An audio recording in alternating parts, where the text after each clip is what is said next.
pertama-tama kami sampaikan apresiasi kepada KPK, baik pimpinan, penyidik maupun pegawai di KPK, karena dalam kinerjanya telah menyelamatkan 79 triliun uang negara dalam program pencegahannya dan telah menyidik 160 perkara.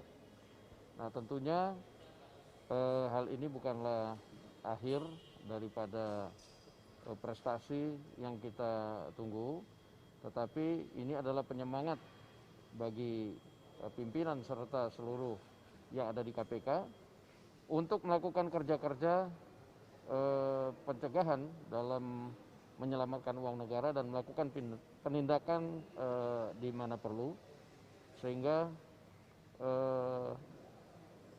proses pemberantasan korupsi di Indonesia bisa berjalan dengan baik. Bang, yang menjadi perbincangan saat ini juga angka positif corona sudah menyentuh bahkan lebih dari angka 100.000. Betul, Badan juga sudah menyebut bahwa ini masih dalam kondisi krisis dan DPR saat ini juga memang masih reses. Tapi ada kemungkinan tidak DPR akan mengambil pemerintah terkait dengan pembahasan ini?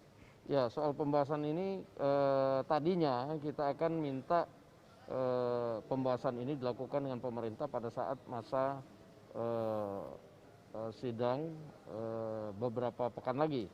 Namun melihat keadaan pada saat ini, kami akan coba bicarakan dengan pimpinan untuk apabila perlu melakukan mekanisme yang dianggap perlu untuk kemudian melihat sejauh mana penanganan pemerintah. Walaupun kita tahu bahwa pemerintah telah membentuk Komite Penanganan COVID-19 dan Pemulihan Ekonomi Nasional dengan Peraturan Presiden Nomor 82 Tahun 2020, sebenarnya kami berharap banyak bahwa dengan Perpres itu implementasi yang dilakukan bisa berjalan dengan baik di lapangan.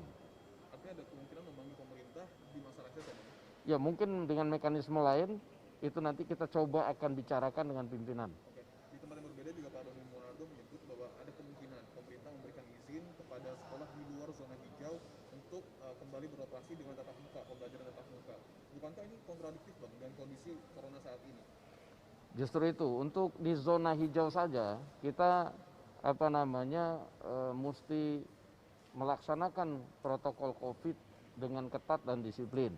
Nah, untuk zona kuning dan zona merah sebaiknya menurut saya lebih dikaji secara mendalam, karena ini lebih sulit mendisiplinkan anak-anak dalam menjalankan protokol COVID-19. Jangan sampai kemudian di sekolah itu menjadi klaster baru bagi COVID-19. Memang sistem belajar jarak jauh ini agak terkendala karena memang ada keterbatasan internet di daerah-daerah yang internetnya kurang bagus. Oleh karena itu langkah konkret yang kami opsikan kemarin adalah bagaimana pemerintah bisa memberikan kuota internet gratis kepada anak-anak yang kemudian harus belajar dari rumah. Dan memang kalau ini berkepanjangan, ya bisa nanti menurunkan SDM anak-anak yang masa usia sekolah. Bang, kan tempat sejumlah wisata akan juga dibuka nih. Nah, kemarin di Bali juga ada aksi untuk tolak rapid dan swab. Gimana Bang tanggapannya untuk tolak gitu? Ya, kami pikir kalau memang pariwisata mau dibuka, kita memang harus memastikan bahwa protokol COVID-19 harus juga dilaksanakan. Dan tentunya ini harus dilakukan uji coba dan saya pikir bisa dilakukan secara parsial antara percobaan pembukaan pariwisata dan protokol COVID yang ketat. Karena memang kalau pariwisata ini tidak kita perhatikan, ini juga akan membuat ekonomi di daerah pariwisata dan rakyat di sana kan sulit. Nah, sehingga usul saya secara parsial dilakukan uji coba antara membuka pariwisata dan melakukan uji rapid atau swab.